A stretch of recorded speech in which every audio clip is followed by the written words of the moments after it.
Assalamualaikum warahmatullahi wabarakatuh. Perkenalkan, kami dari kelompok 4. Pada kesempatan ini, kami mempresentasikan penugasan terstruktur CPMK 4 mata kuliah analisis biaya mengenai perhitungan biaya produksi, harga pokok produksi, harga pokok penjualan, laba kotor, serta analis break-even point atau titik impas. Perkenalkan, nama saya Muhammad Saiful Rizky Ramadan dengan NIM 141 2500 166. Perkenalkan, nama saya Raul dengan NIM 1412500 169. Kenalkan nama saya Muhammad Taufal Akbar dengan NIM 141 2500 181. Perkenalkan nama saya Adam Faiz Al-Karim dengan NIM 1412500 206. Oke, langkah pertama yaitu menentukan data-data yang diketahui. Pada penugasan ini terdapat persediaan bahan baku awal sebesar 10 10 juta rupiah, persediaan bahan baku 28 juta rupiah, persediaan bahan baku akhir 8 juta rupiah.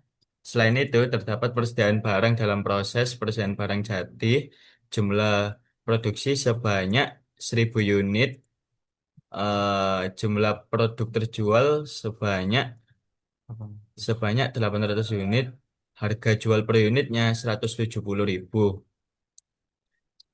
Data-data tersebut menjadi dasar untuk melakukan perhitungan selanjutnya.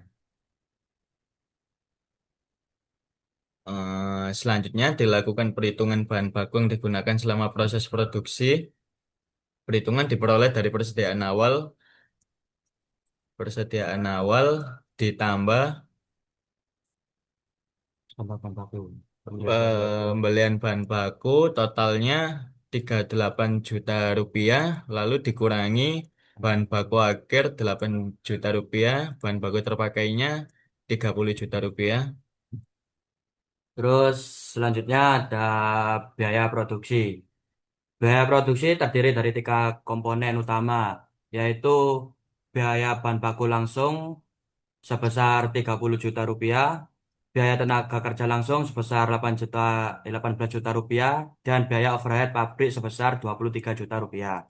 Biaya overhead pabrik terdiri atas bahan penolong listrik, penyusutan mesin, gaji supervisor, sewa pabrik, dan biaya pemeliharaan mesin. Jadi total biaya produksi yang diperoleh adalah sebesar 71 rupiah, itu 71 juta rupiah. Lalu pada slide 4 yaitu perhitungan harga pokok produksi. Untuk memperoleh harga pokok produksi, total biaya produksi ditambah persediaan barang dalam proses awal dan dikurangi persediaan barang dalam proses akhir.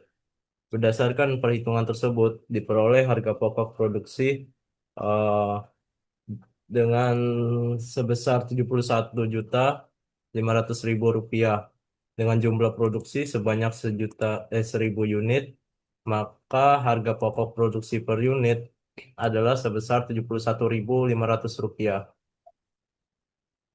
Lanjut, dilakukan perhitungan harga pokok pada penjualan. Harga pokok pada penjualan diperoleh dari persediaan barang jadi awal ditambah harga pokok produksinya, kemudian dikurangi persediaan barang jadi akhir.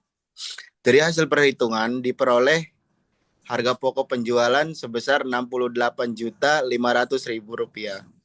Sedangkan total penjualan perusahaan adalah sebesar 136 juta rupiah.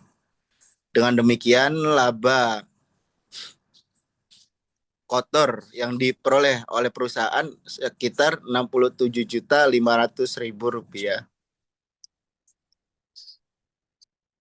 Baik, pada slide ke-6 ini di analisis break-even point. Pertama, pada analisis break-even point ada titik impas atau ya. Baik, pada sheet 6 ini terdapat analisis break-even. Pada analisis break-even ini atau titik impas diperoleh total biaya sebesar 27.750.000. Yaitu total biayanya itu ini terdapat dari hasil penjumlahan dari ini sampai ke bawah sini. Kemudian untuk biaya variabelnya total biaya variabelnya yaitu Rp54.750. Biaya variabel per unitnya itu kita dapatkan dari bahan baku langsung, tenaga kerja langsung, bahan penolong, listrik variabel, dan pemeliharaan variabel. Nah, kita jumlahkan semuanya ini.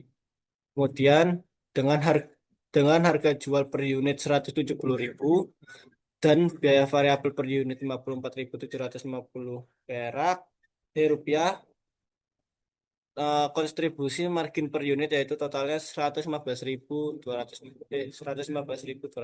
rupiah, sehingga titik impas atau break even perusahaan berada pada penjualan sekitar 241 unit. Untuk kesimpulannya, berdasarkan hasil analisis diperoleh harga pokok produksi sebesar Rp71.500.000, harga pokok penjualan sebesar Rp68.500.000, dan laba kotor sebesar Rp60.500.000. Selain itu, perusahaan mencapai titik impas pada penjualan sekitar 241 unit, karena jumlah penjualan sebenarnya mencapai 800 unit, maka perusahaan berada dalam kondisi yang menguntungkan. Demikian presentasi yang dapat kami sampaikan. Terima kasih atas perhatian Bapak atau Ibu dosen dan teman-teman sekalian. Wassalamualaikum warahmatullahi wabarakatuh. Waalaikumsalam.